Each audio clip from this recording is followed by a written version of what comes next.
একটি জরুরি সিদ্ধান্ত মোতাবেক আমাদের যে ৬ তারিখের যে লং মার্চ টু ঢাকা কর্মসূচি ছিল সেটাকে আমরা একদিন এগিয়ে নিয়ে এসেছি।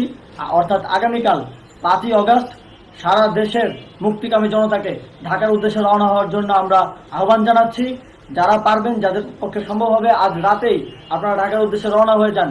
আমরা আগামীকাল সারা দেশের মুক্তিকামী জনতাকে ঢাকায় আসার আহ্বান জানাচ্ছি। বিশেষ করে ঢাকার আশেপাশে যে জেলাগুলো আছে, আপনারা দায়িত্ব নিয়ে মসজিদের মাইকে ঘোষণা দিয়ে যাদেরকে পাবেন সবাইকে নিয়ে ঢাকার উদ্দেশ্যে রওনা হন। এই লড়াই আমাদের জন্য একটি চূড়ান্ত লড়াই। আমরা চূড়ান্ত ঘোষণার জন্য প্রস্তুত। আমরা গণভবনের দিকে যাত্রার জন্য প্রস্তুত এবং সেই উদ্দেশ্যেই আপনারা সবাই ঢাকা আসুন। আমরা আপনাদের সবাইকে নিয়ে আমাদের চূড়ান্ত দাবি আদায়ে এগিয়ে যাব।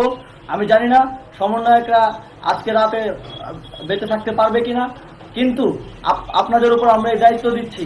আপনারা সবাই নিজ দায়িত্বে ঢাকায় আসবেন আগামীকাল এবং পরশু পরিস্থিতি বিবেচনা করে পরশু গণভবনের দিকে 4 দিক থেকে আমরা রওনা হব। আমরা খুব আতঙ্কের সাথে লক্ষ্য করছি যে ছাত্রলীগ, যুবলীগ এবং আওয়ামী লীগের গুন্ডারা পুলিশের অস্ত্র দিয়ে পর্যন্ত সাধারণ জনগণের উপর হামলা করছে। কিন্তু একটি সুখের খবর হচ্ছে, সারা দেশের বিভিন্ন স্থানে সেনাবাহিনী ছাত্র জনতার পক্ষে দাঁড়িয়েছে। আবার কিছু কিছু জায়গায় যেমন মিরপুর ও মোহাম্মদপুরে সেনাবাহিনী ছাত্র জনতার বিপক্ষে দাঁড়িয়ে গুলি চালাচ্ছে। আমরা সেনাবাহিনীর প্রতি আহ্বান জানাতে চাই, আপনারা এদেশের নাগরিক এবং আপনারা এদেশের নিরাপত্তার দায়িত্বে আছেন, এদেশের জনগণের যানবাহনের নিরাপত্তার দায়িত্বে আছেন। আপনারা দেশের পক্ষে এবং দেশের জনগণের জন্য কাজ করবেন। কোনো খুনি সরকারের জন্য, কোনো খুনি রাজনৈতিক দলের জন্য কাজ করবেন না। এটি এদেশের জনগণ আপনাদের থেকে প্রত্যাশা করে। আমাদের এই আন্দোলনে সম্পূর্ণ সমর্থন দিয়ে নিরপেক্ষ থাকুন, অথবা এই খুনি বাহিনীকে, সরকারের খুনি বাহিনীকে প্রতিহত করুন, তাদেরকে যথাযথ শাস্তির আওতায় নিয়ে আসুন।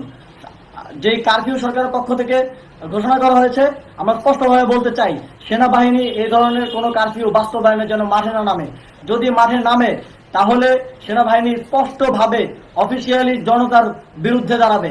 আমরা চাই না সরকারের এই ষড়যন্ত্রে সেনাবাহিনী পা দিক। সেনাবাহিনীকে জনতার বিরুদ্ধে দাঁড়ানোর যে ষড়যন্ত্র সরকার রচনা করছে সেটিতে সেনাবাহিনী পা দিবে না, এই বিশ্বাস আমরা রাখতে চাই। আওয়ামী লীগ আজ সারা দেশে তাদের খুনি বাহিনীকে নামিয়ে দিয়েও ছাত্র জনতার প্রতিরোধের মুখে টিকতে পারেনি। রাজপথের পরাজিত শক্তি হিসেবে তারা সেনাবাহিনী সহ অন্যান্য বাহিনীকে আমাদের বিরুদ্ধে কাজে লাগানোর চেষ্টা করছে। এই চেষ্টাকে, এই ষড়যন্ত্রকে ব্যর্থ করতে হবে এবং আগামীকাল সারা দেশে মসজিদে মসজিদে ঘোষণা দিয়ে ঢাকার উদ্দেশ্যে আপনারা রওনা হন। প্রত্যেকটি পরিবার থেকে অন্ততপক্ষে একজনকে ঢাকার উদ্দেশ্যে